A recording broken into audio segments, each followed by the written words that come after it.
Last Saturday, my friends and I decided to host a dinner party at my place with a fancy dress code. We were all pretty excited, eager to break out of our usual jeans and t-shirt rut.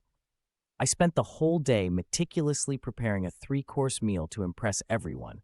A delightful garden salad, followed by a hearty lasagna and a decadent chocolate mousse for dessert. I even went the extra mile by setting the table with my rarely used, slightly dusty set of china. As the clock struck 7, the doorbell rang, and I opened the door to greet my first guest, Dave. Oddly, Dave was wearing a suit that was a deep creamy shade, somehow reminiscent of ranch dressing. Interesting choice, I thought, but I shrugged it off, thinking it was just a peculiar fashion sense. A few minutes later, the doorbell chimed again. This time, it was Sarah and John, both decked out in outfits that looked suspiciously like French and Thousand Island dressings, respectively. At this point, I was beginning to suspect something was afoot. I asked them what was going on, but they just smiled mischievously and said they were sticking to the theme. The theme? I thought it was fancy dress, not dress as your favorite salad condiment.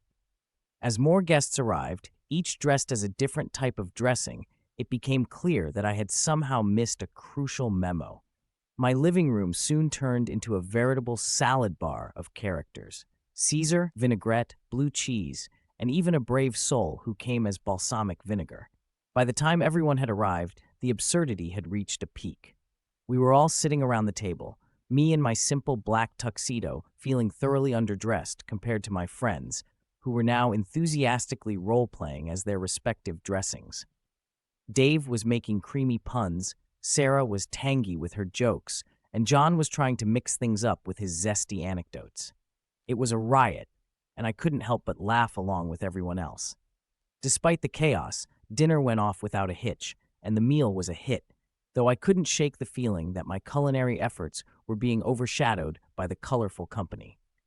As the evening drew to a close, and the conversation shifted to who had the most convincing costume, I finally had to ask, "So, how did you all come up with this idea?"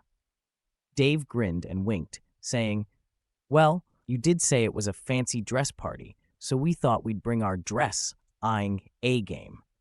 And there it was, the punchline that had been dressing the entire evening in layers of hilarity. We all burst into laughter, realizing that sometimes the best parties are tossed together with a dash of creativity and a hearty sprinkle of humor.